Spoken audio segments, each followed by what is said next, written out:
Hey guys, I hope you're having a great day. I'm so excited to dive into chapter 3 of our book with you, from the Land of Stories, The Wishing Spell. Let's stop and think for a second about what happened in chapter 2 so that we can read chapter 3 really well. If you remember, Connor and Alex, they're twins, and they were walking home from school when they saw a house that had a sold sign in its yard. And then we found out that that was actually their house at one point. We found out that since their dad passed away, they lost their house and now they're living in a smaller house. We also learned that their mom is working a lot of hours to try to pay the bills and make everything work out. And so she's working long hours. She works at a children's hospital. And she just found out at the end of chapter 2 that she was going to have to work on the twins' birthday. But if you remember, the twins had a really good attitude about it. They didn't whine and complain or groan, or they said that's okay because they know that their mom is going through a lot. They know their whole family is going through a lot. And it's okay. They probably felt sad, and that's okay. It's okay to feel feelings like sadness or anger, but what's important is how we respond to those feelings. And they responded really well because they supported their mother, and they knew that acting out of anger or sadness wasn't going to help the situation at all. So they decided just to move forward. And so chapter 3 is called A Birthday Surprise. Remember, the twins are having a birthday, so let's see what's going to happen. I have a feeling this is going to be a pretty big chapter. So let's see. Chapter 3, A Birthday Surprise. Pencils down, Mrs. Peters ordered from the front of the classroom. Her students were taking a math test, and she had been watching them like a prison guard the entire time. Pass your test to the front. Connor looked down at the test as if it were written in an ancient hieroglyphics. Most of his answers were blank, and he had just scribbled down the others to make it look like he had tried. He said a little prayer to himself and passed the test forward with the others. The tests were all passed to Alex, who stacked them in a neat pile for Mrs. Peters. She always felt so refreshed after taking a test, especially one as simple as that one had been for her. So you see, we're still seeing the differences between Alex and Connor. You know, Alex is really excited about the math test. She passed it forward with confidence. And Connor, not so much. He's feeling a little anxious about the test, not really quite sure how he did. Her brother's test caught her eye since it was the one with the least amount of writing on it. Alex knew Connor always tried his best at school, but his best never seemed to be good enough. She looked back at him, wishing she could help him, and then it occurred to her, maybe she could. Alex looked up at Mrs. Peters and saw that she was busy looking at the notes in her lesson plan. Would her teacher notice if Alex quickly filled in a couple of answers for her brother? Was Alex even capable of doing something so blatantly wrong? Was it considered cheating if you were doing it on someone else's test? Would the gracious gesture cancel out the offense in the grand scheme of things? Alex was prone to overthinking everything, so she just did it. She quickly filled in some of her brother's answers, making her handwriting slightly sloppier than it usually was, and handed the stack of tests to Mrs. Peters. It was the most spontaneous thing she had ever done. "Thank you, Mrs. Bailey," Mrs. Peters said, making eye contact with her. Alex felt like the pit of her stomach had fallen out of her body. The excitement she had felt from her impulse was now overshadowed by guilt. Mrs. Peters had always trusted her. How could she do something so juvenile? Should she confess what she had done?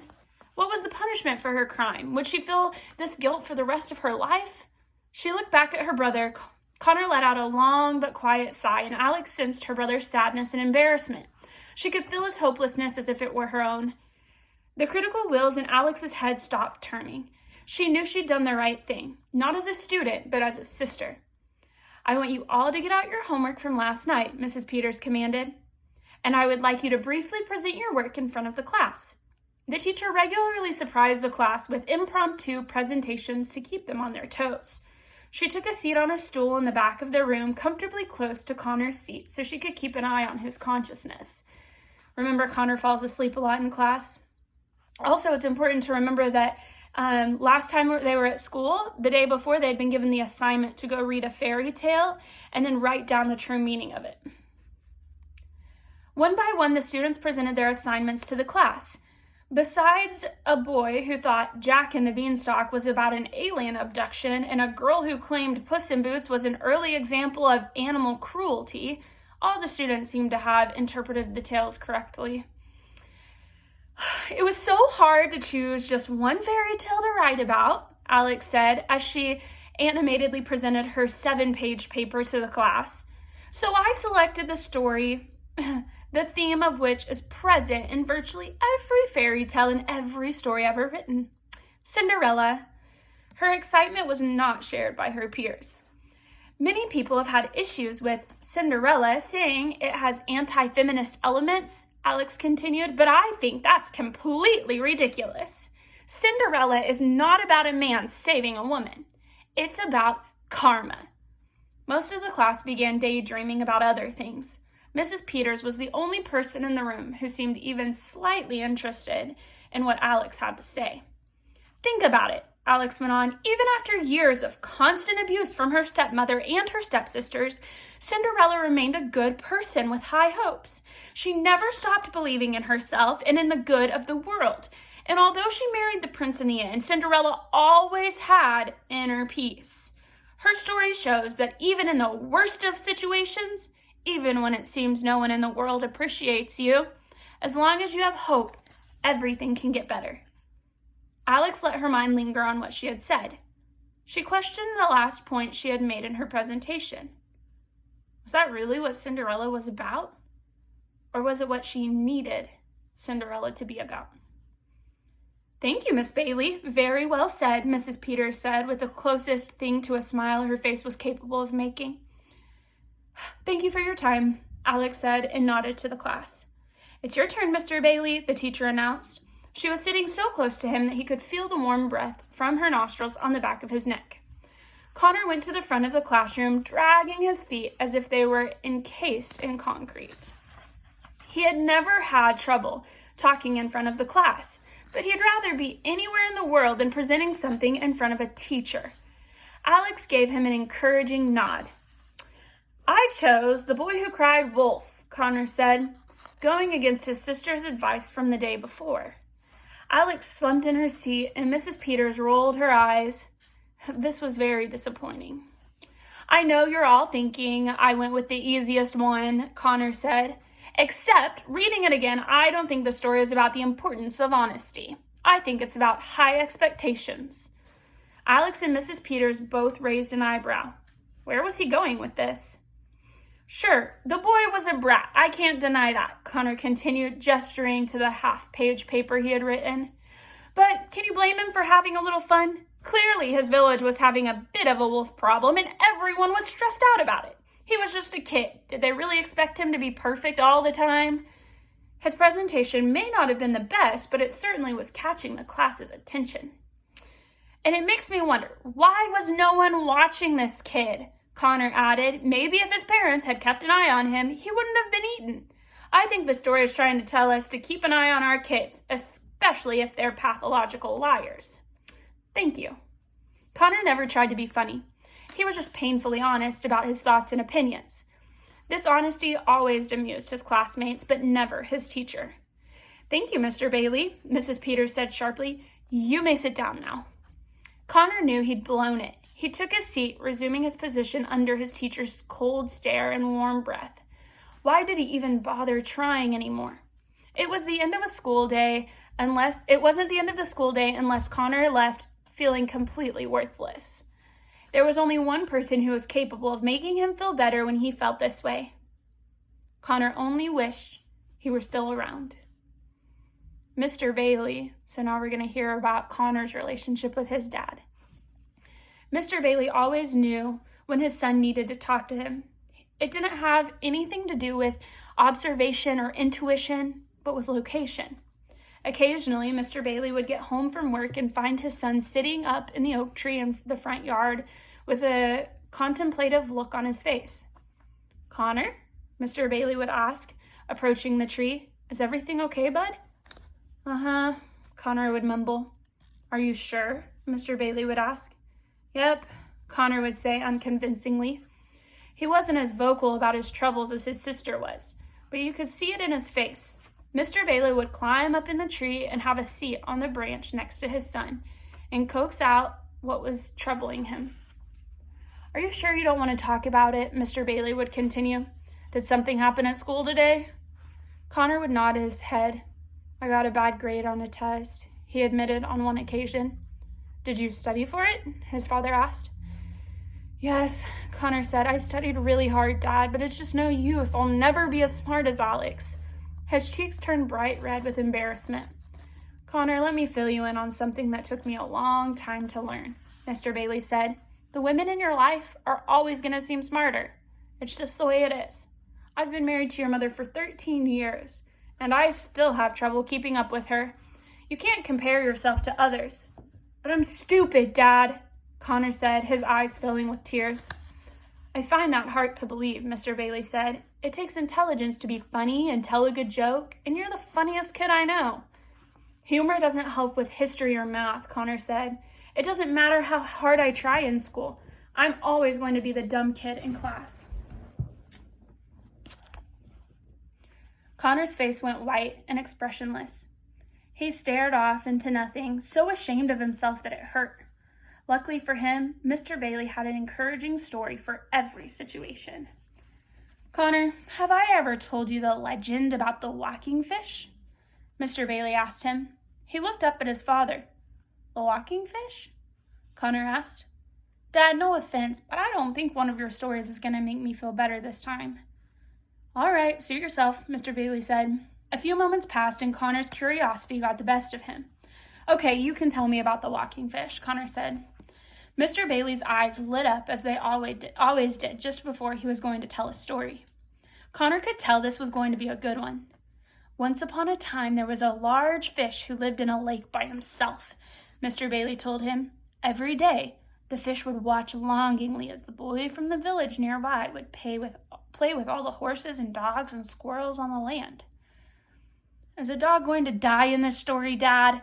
Connor interrupted. "You know I hate stories when dogs die." "Let me finish," Mr. Bailey went on. "One day, a fairy came to the lake and granted the fish a wish." "That's random," Connor said. "Why do fairies always just show up and do nice things for people they don't know?"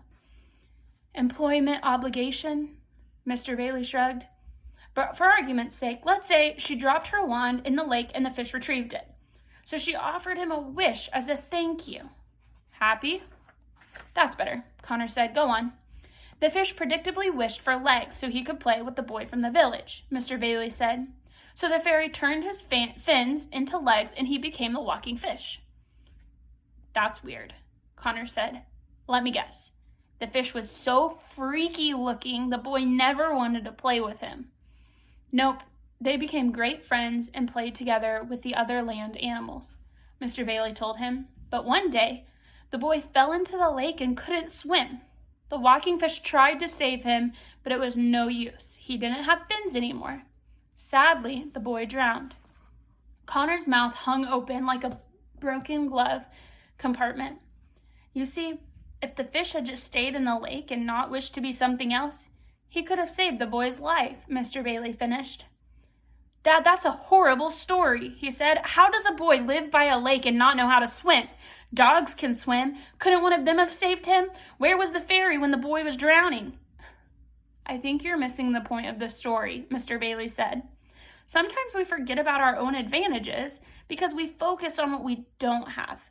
Just because you have to work a little harder at something that seems easier to others doesn't mean you're without your own talents." Connor thought about this for a moment. "I think I get it, Dad," he said. Mr. Bailey smiled at him. "Now why don't we get down from this tree and I'll help you study for your next test." "I told you studying doesn't help," Connor said. "I've tried and tried and tried. It never helps." "Then we'll come up with our own way of studying," Mr. Bailey told him. "We'll look at pictures of people in your history book and make up jokes about them so you'll remember their names. And we'll create funny scenarios to help you with all those math formulas." Connor slowly but surely nodded and agreed to it.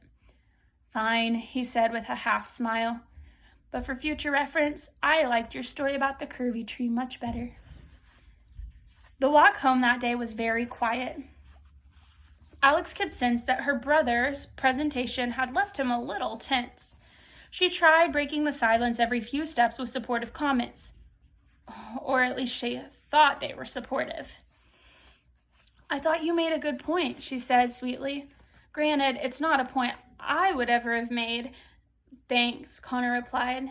She wasn't helping. "You may have overanalyzed it, though," Alex said. "I do it all the time. Sometimes I read a story and interpret it the way I want to, rather than the way the author wanted me to. It just takes practice." He didn't respond. She still wasn't helping. Sometimes when people are upset or they make a mistake, sometimes talking to them about it and telling them what you would do or telling them what they should have done differently, sometimes it really doesn't help. And sometimes people just need someone to be there for them. Not to say anything or to do anything, but just to be there and to have a friend. "Well, it's our birthday today," Alex reminded him. "Are you excited to be 12? "Not really," Connor admitted. "It feels just like 11. But aren't we supposed to be getting a new set of molars soon?" "Come on, let's be positive," Alex insisted. "Even though we aren't doing anything exciting for our birthday, we should still stay optimistic. There are plenty of things to look forward to. One more year until we'll be teenagers." "I suppose," Connor said. "Only 4 more years left until we can drive." "And 6 years left until we can vote and go to college," Alex added. That was all they could come up with. Their cheerfulness was hollow, and they both knew it. So they just stayed silent for the remainder of the walk. Even if they had the most extravagant party in the world waiting for them at home, birthdays were always going to be hard for them. School had been predictable. The walk home had been typical. The whole day seemed normal. There wasn't anything out of the ordinary to make their birthday feel special at all. Until they got home and saw a bright blue car pull into their driveway. "Grandma?" the twins said in perfect unison. "Surprise!" yelled their grandmother, getting out of her car. She was so loud the entire neighborhood could hear her. The twins ran up to her with huge smiles on their faces. They only saw their grandmother a couple times a year, and they were stunned to see her in their driveway with no prior warning. Their grandmother was a petite woman with long, gray-brown hair that was pulled back into a tight braid. She had the warmest smile and the kindest eyes in the world, which wrinkled pleasantly when she smiled, just like the twins' dad's eyes had. She was cheerful and energetic, and exactly what the twins needed. She always wore bright dresses and her signature shoes with white laces and brown heels. She was never more than a few feet away from her large green travel bag and blue purse. And although their grandmother had died many years before, although their grandfather had died many years before, she always wore her wedding ring. "We had no idea you were coming," Connor said. "It wouldn't be a surprise if you knew I was coming," Grandma said. "What are you doing here, Grandma?" Alex asked. "Your mom called and asked me to stay with you while she went to work," Grandma told them. "I couldn't let you spend your birthday alone, could I? Thank goodness I was in the country." Their grandmother was retired and spent most of the year traveling around the world with other retired friends. They traveled to mostly third world countries and read to sick children in hospitals and taught other children of the communities to read and write. "Come, help me with the groceries," Grandma told the twins. She opened her trunk and the twins began unloading bags and bags filled with food into the house. It was enough food to last them for weeks. Mrs. Bailey was sitting at the kitchen table going through another stack of mail with bright red warning labels on them. She quickly pushed them to the side when the twins and their grandmother paraded into the kitchen with the groceries. "What's all this?" Mrs. Bailey asked. "Hello, dear," Grandma said to her. "I'm planning on cooking the twins a huge birthday dinner and wasn't sure what you had in the house, so I went to the store and picked up a couple things." Their grandmother always had a talent for sugarcoating the truth. "You didn't have to go to all this trouble," Mrs. Bailey said, shaking her head, unprepared for the kind gesture. "It wasn't any trouble at all," Grandma said with a small but reassuring smile. "Alex, Connor, how about you go get your birthday presents from the front seat of my car and I'll catch up with your mom for a second. But don't open them until tonight." They happily did as she asked. Presents was a word that had been absent from their vocabulary for a long time. "See, I told you," Alex said to Connor on their way to their grandma's car. "Optimism always pays off." Yeah, Connor said. Half a dozen wrapped presents with bright bows, each marked to one of them, were waiting in the front seat of the car. The twins returned inside with their gifts. Their grandmother and mother were still having a conversation that they most likely weren't supposed to hear. "Things are still tough," Mrs. Bailey said, "even after selling the bookstore. The house foreclosed, and we still have some debt and things unpaid from the funeral. But we're making it somehow. In a few more months, we'll be back on our feet." Grandma took Mrs. Bailey's hands into her own. "If you need anything, dear, and I mean anything, you know where to find me," she said. "You've always helped so much," Mrs. Bailey told her. "I don't know where we'd be if it weren't for you. I could never ask you for anything else." "You're not asking, I'm offering," Grandma assured. The twins knew if they eavesdropped any longer, they'd be caught, so they walked back into the kitchen with their presents. "Well, I have to go back to work," Mrs. Bailey said, and kissed both of the twins on the tops of their heads. "Have a great night, you guys. I'll see you tomorrow. Save some celebration for me. She gathered her things and mouthed a meaningful thank you to their grandmother on her way out. Grandma put her things away in the guest bedroom and returned to the kitchen, where she found the stack of bills Mrs. Bailey had put aside. She plopped the mail into her own purse with a smile, and that was that. Grandma loved helping people, especially if it was against their will. "Let's get started on dinner, shall we?" Grandma said, clapping her hands. Alex and Connor sat at the table and visited with their grandmother while she cooked up a storm. She told them all about her recent trip, the difficulties she and her friends experienced getting into and out of places, and all the interesting people that they had met along the way. "I've never met a person I didn't learn something from," Grandma said. "Even the most monotonous people will surprise you. Remember that." She was cooking so many different things, it was impossible to tell which ingredient was going where. Everything she did was so fast, and she used almost every pan and dish they had. With every second that passed, the twins' stomachs growled louder and louder, and their mouths salivated more and more. Finally, after a few hours of aroma-teasing torture, they ate. Alex and Connor had become so accustomed to frozen dinners and takeout, they had forgotten how good food could taste. There were plates of mashed potatoes and macaroni and cheese, and oven-roasted chicken with carrots and peas, and freshly baked rolls. Their kitchen table looked like the cover of a cookbook. Just when they thought they couldn't possibly eat any more, their grandmother pulled a huge birthday cake out of the oven. The twins were amazed. They hadn't even realized she had been baking one. She sang, "Happy birthday," and the twins blew out the candles. "Now open your presents," Grandma said. "I've been collecting for you all year." They opened their boxes and were flooded with knickknacks from all the countries their grandmother had been to.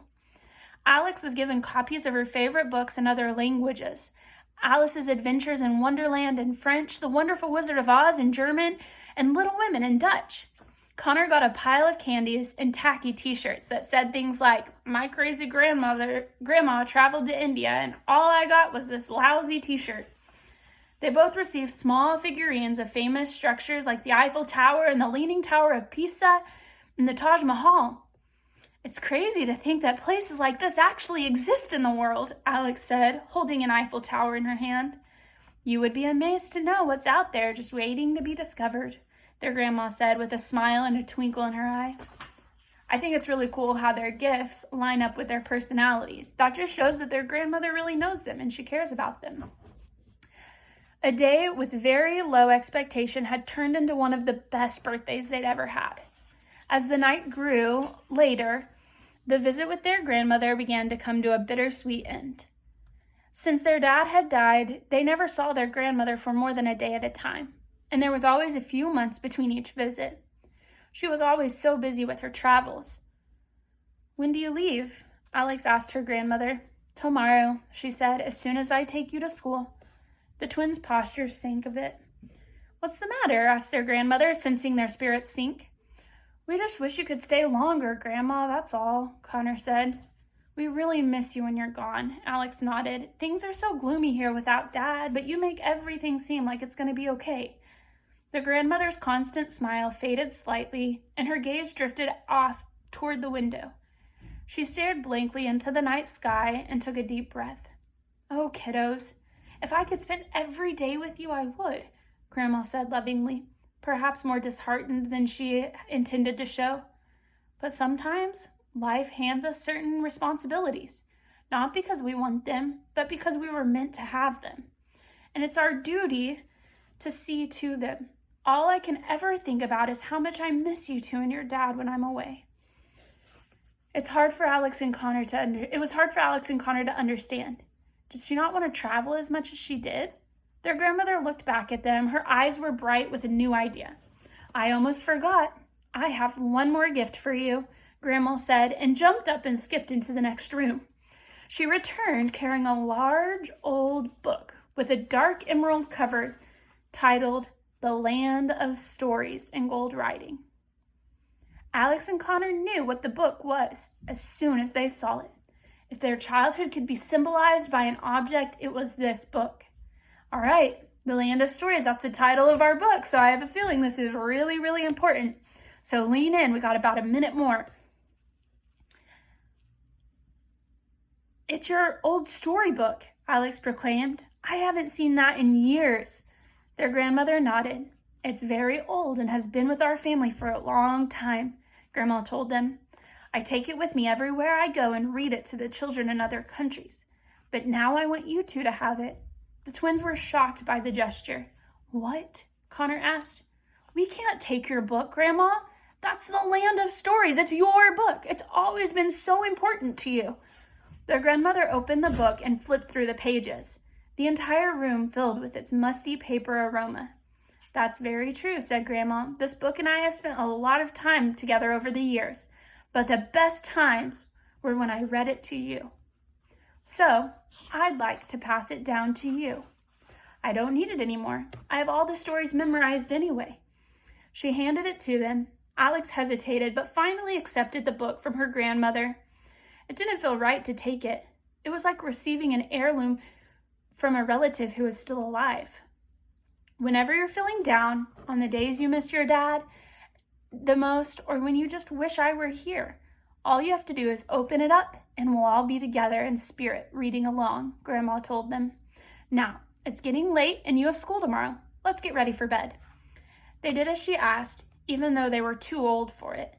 Their grandmother insisted on tucking them into their beds like old times. Alex took The Land of Stories with her to bed that night. She gently flipped through the old pages, being careful not to tear them. Seeing all the colorful illustrations of the places and characters made her feel like she was reading an old scrapbook of sorts. She loved spending time reading about fairy tale characters more than anything. She had always felt so real and accessible to her. They were the best friends she had ever had. "I wish we got to choose which world we lived in," Alex said, running her fingers over the illustrations. They were so inviting.